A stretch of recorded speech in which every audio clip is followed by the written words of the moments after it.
What's good, y'all? We finna act to Can Gojo actually stop Meguna type shit. That nigga stopping a nigga in his tracks, bro. Even with, you know what I'm saying, Sukuna with the using the abilities of Megami type shit like that. I don't have, you know what I'm saying, Sukuna to win that shit. We can talk about domain, we can debate domains, curse abilities, curse techniques, whatever the fuck. I got Gojo winning that shit, you know what I'm saying, just because of his skill. Sukuna got skill too. Now, I get that shit fucked up. There's two skillful niggas going at it. I got Gojo winning this shit, but appreciate y'all watching. Make sure you like, comment, subscribe. We finna hop right to this bit.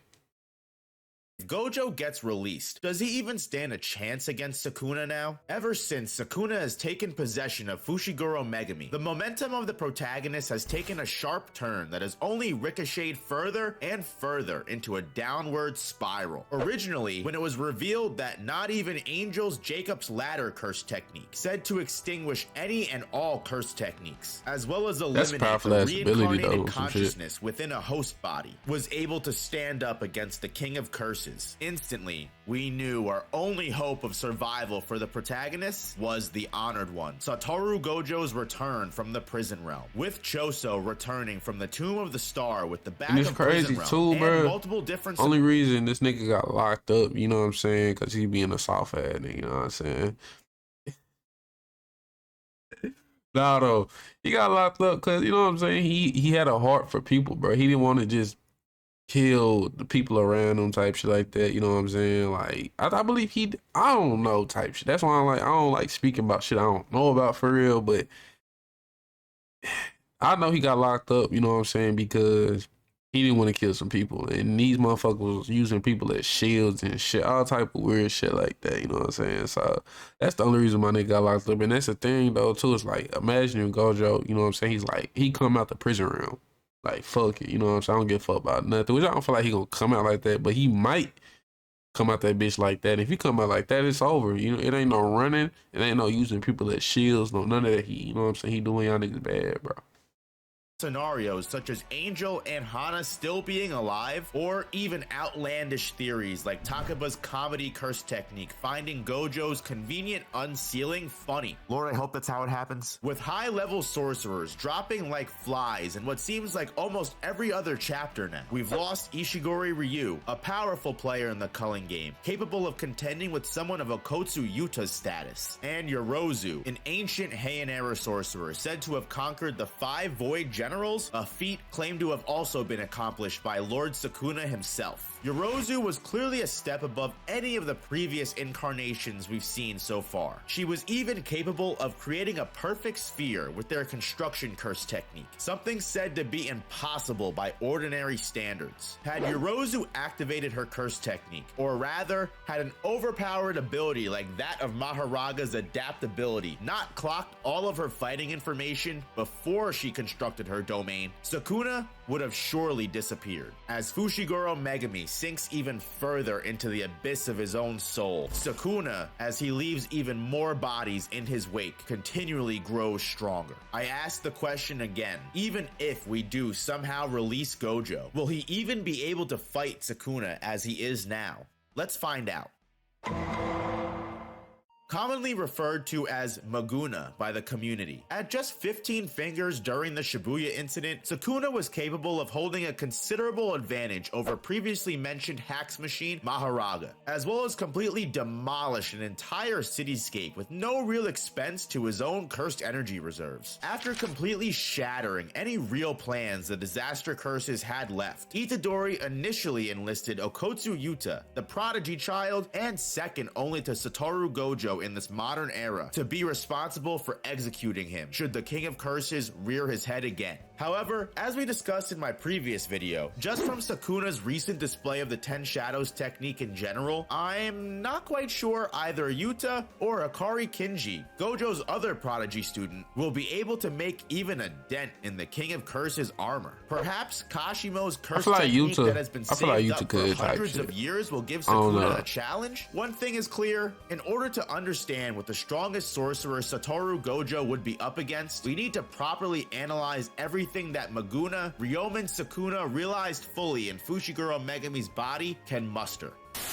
From the beginning, moments after incarnating, Ryomen Sukuna is shown to have transferred his monstrous physical attack strength in the vessel switch, with one single punch, seemingly blowing his fist completely through damn, Itadori, nigga, a previously like, threw up and described shit. unbreakable doll, with little effort, and launching him what is presumably miles away. His reflexes and durability are enough to tackle both a bloodlusted Itadori and awakened Maki Zenin, despite Fushigoro's soul suppressing his cursed energy to below 10% when attacking friendlies. With Megami's soul even further oppressed by the evil in Sukuna's heart, it's imagined this limitation has lessened, if not outright been removed. Before moving on from mere physical feats, it must be mentioned Sukuna has free manipulation of the vessel to twist and contort the body in ways impossible for any average human being to accomplish. As previously mentioned, even when first emerging with 15 fingers worth of power, the cursed techniques cleave and dismantle were dangerous enough to reduce any unlucky soul into Swiss cheese. I just wrote that line and realized that didn't make any sense, but I'm gonna leave it in just for the meme.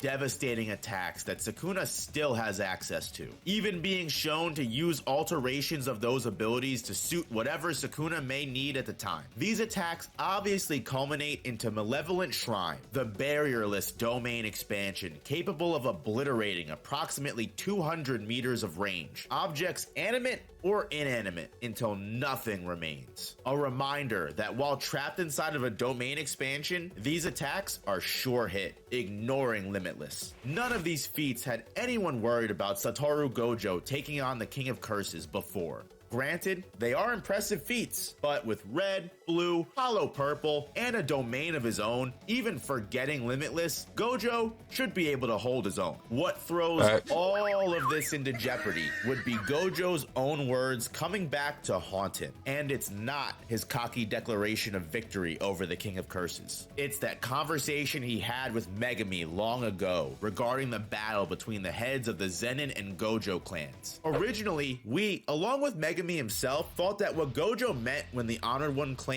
Fushiguro would be able to rival his power was specifically Maharaga's adaptability. Through Sukuna's usage of the 10 Shadows, we see with our own eyes, this is just not the case. From Sukuna's very first summoning of a Shikigami, his prowess with the 10 Shadows is to be admired. Just off of pure mimicry alone, when conjuring Nue, with such a larger influx of cursed energy, the Shikigami becomes colossal in size, capable of launching a myriad of lightning bolts across the sky, compared to its initial volt charges it was introduced with. Resembling its real-life legend counterpart, it can be presumed this is the true form of Nue, and this Shikigami is not the only one that has been reshaped. Max Elephant, massive increase in size, and a more ghastly design. Divine Dogs retain a much more shadow-like appearance, multiplying or combining to shapeshift themselves into different attack patterns. It's confirmed that not only is the attack power of all these Shikigami amplified by Sukuna's increased output levels, his mastery over the technique allows him to only partially manifest the shadows of the Shikigami, meaning that despite being all the more solid when dealing physical damage, when receiving any damage themselves, they will revert to their liquefied shadow bodies, meaning they are incapable of being destroyed and easily are able to reform into counterattack situations. Their effectiveness is reduced while not fully manifested. However, again, with the buff Sukuna's power gives to them, the nerf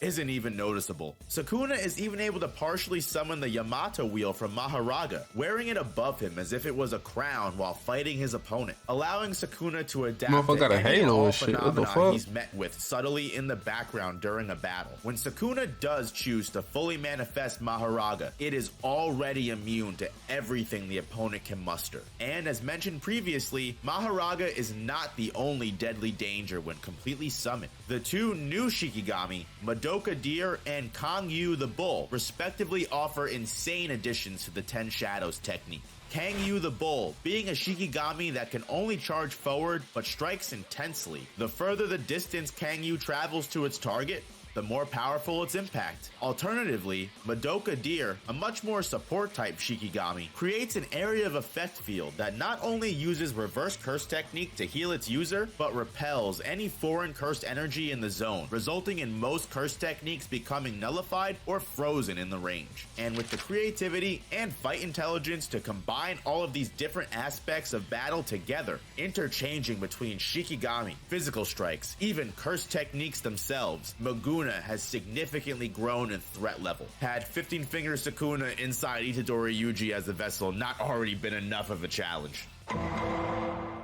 Satoru Gojo, the Honored One, the strongest Jujutsu sorcerer responsible for ending the Sorcerer Killer's spree and annihilating over 500 transfigured humans during the Shibuya incident. When Gojo was born, the balance of the entire world shifted. Even as a young child, curse users trembled in fear when only miles away from his presence. The Six Eyes, a peculiar trait passed down by the Gojo clan for ages. This singular gene that has thwarted Kenjaku's plans time and time again for millennia, pairing it with the curse technique of Limitless and a wise brain that is able to maximize the selfishness required his muffin back. sorcery. One truly can become the strongest. Satoru Gojo, through no exaggeration, is easily able to annihilate the entire world and subjugate them to his will. Thankfully though, he'd rather spend his days raising the next generation to be better than the conservative old geezers that run the Jujutsu prefix in Japan. While in this modern era, Gojo reigns supreme. Even as we approach the culling game after the Honored One was sealed within Prison Realm, no one doubted his skill against 15-finger Sukuna. Perhaps when given 5 more fingers, maybe a real battle would ensue, one that might change the world maps and give us the greatest shonen battle we could ever imagine. Either way though, the winner was still up in the air. However, with Sukuna as he is now, gaining power-up after power-up, having direct counters against Gojo's techniques, and multiple of them to boot. Every week a chapter releases, more fans are starting to ask themselves and worry, can Gojo truly stop Meguna? If we truly have seen everything Gojo can offer, if red, blue, purple, and quick quips is really all that Gojo has, well, I'm not quite sure what could await the Jujutsu world. Satoru Gojo, the Honored One, must know. He has to have more up his sleeve. The Limitless and the Six Eyes, to be this renowned, able to bring someone like Kenjaku down time and time again, and even fight to the death with the ideal 10 Shadows user of the past, has to have something up its sleeve. Just like how Gojo most Sukuna definitely has got more shown power us true type mastery shit. over the 10 Shadows Like tech, something we don't I know about truly that's just feel going with every fiber of my being, we have barely scraped the surface of the other side of that coin. Will Gojo be able to eliminate the pupil he essentially raised as his own son? Will Sukuna make Gojo eat his words that Megumi will surpass him someday?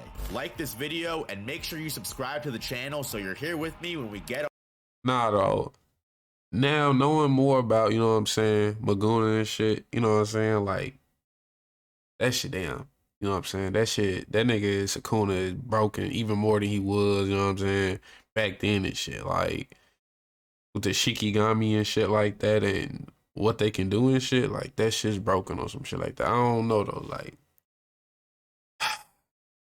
what y'all feel like, bro? Y'all feel like Gojo, you know what I'm saying? He got some power, you know what I'm saying? He ain't shown yet type shit, you know what I'm saying? Which I feel like, you know, I don't know type shit. Still, my point is, like, what does Sukuna have that's going to get through Limitless type shit? And is we saying that shield that Sukuna makes around himself with that Shikigami that repels curse energy, foreign curse energy, will it stop hollow purple type shit? You know what I'm saying? Y'all let me know how y'all feel though. Appreciate y'all watching. Make sure to leave a like, comment, subscribe. Let me know any other videos I'd like to see next, and I will see y'all in the next video.